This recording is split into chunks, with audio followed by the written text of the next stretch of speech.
Hey everybody, thanks for checking this video out. This is Michael MidKnight here. I wanted to do this quick topic on negative people based on a lot of the conversations that I was having this week, and also because of a mutual connection, Kyle Elliott, that I have on LinkedIn. Great guy if you haven't followed him.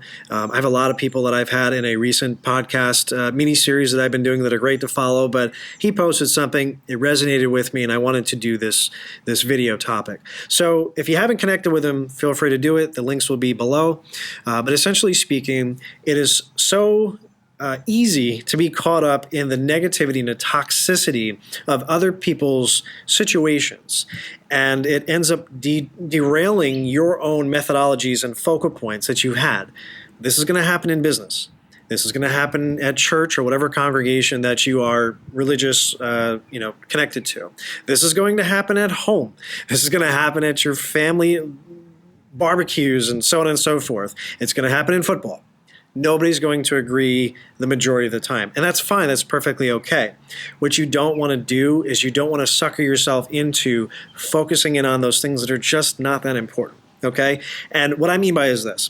So you have one negative experience. And for whatever reason, that one negative experience just seems to outweigh the hundreds of experiences that you've had that are positive in the past or in your line of work or what it may be.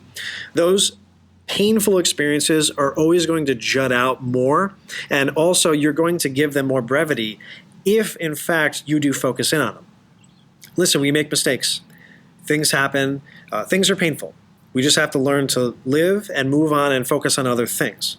So if you have other people around you that are derailing your business conversations or your focal points that you're really there for, just step back for a second, because you're going to feel it. You're going to feel it in your blood pressure. If your veins are going to start popping, you're going to boom, boom, boom, your heartbeat, and you're going to be real stressed out, and you're not going to be thinking. You're going to be reacting emotionally. So you step back for a second. You take that from 100 down to 2%. Why am I here? Why am I talking to this person? What am I getting out of this? What is my objective? From those focal points, you reassess and bring yourself back into the situation and let them know if they're stressing you out or they're being a toxic individual. Hey, you know what? I really need to focus on this right now. Let's do this. Or if it's a good conversation, you're working on a study group and we're going to talk about that cute guy who runs that podcast. Hey, it's great, but I really need to do this thing right now. Can we please focus in on this? 9 times out of 10, if that person is really a quality person, they value your time and they're a good asset, they're like, hey, you know what? I'm sorry. Yeah, well, you're right. Let's do that. Or, yeah, I was being kind of selfish. And that's all you need them to do is just to verify that, hey, you know what? This is not the time and place to do it. And there always is. There's always a way of doing it. If they don't, just realize that there's probably a hidden agenda there and you're not going to make them happy no matter what. And you're going to make yourself miserable trying to do that. So if it's a customer, no matter what you do, you bend over backwards, you give them a discount, you show up early, you deliver it on time, and they're still not happy, they're just that type of person. I've had that. Guess what? Next week, they'll call up and they want 2 more pieces of work. People are just going to be that way. So, but anyway, just breathe. Just focus on the good people and the good things, and just remember the reason why you're there, okay? And if you can't think about a good reason, get out because there's no reason for you to be there, and it's not going to be a benefit for your life. All right. So feel free to check that out. Just bring it with you, share it with somebody else who perhaps needs that, and just don't invest in negativity. It's not going to make you feel good. It's not going to bring you anywhere. And all it's going to do is just circle around that person who is just stewing, they're upset, and they want other people to feel bad too. And if you can do that, maybe in time, they'll learn to realize that it's more going on than just their personal narrative that's at stake. Again, comedy's funny based on the people who are receptive to it. If it's not funny to you, it doesn't mean that it's not funny.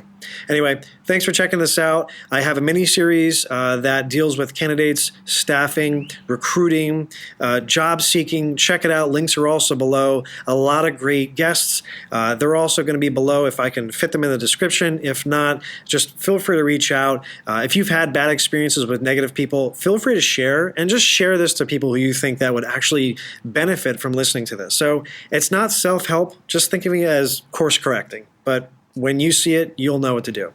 Thanks a lot, guys. Appreciate your time. And until next time, see you later.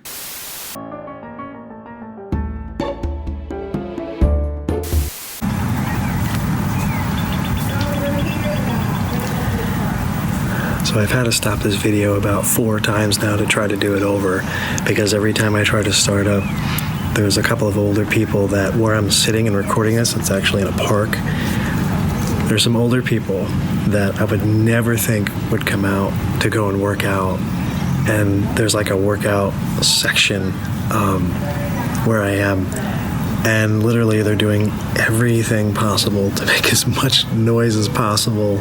And now the older lady is actually on the phone right now talking so loud that you can probably hear her over the phone louder than you can hear me. This is insanity. This is why I make the big bucks. I mean, I think she's actually making dinner reservations while she's working out. I don't understand that. And the older guy that's over there is actually trying to do pull-ups, talking about how he just messed up his shoulder when he was older and just huffing it out. I mean, props to them for working out, but good Lord. I mean, anywhere else, this is such a big area.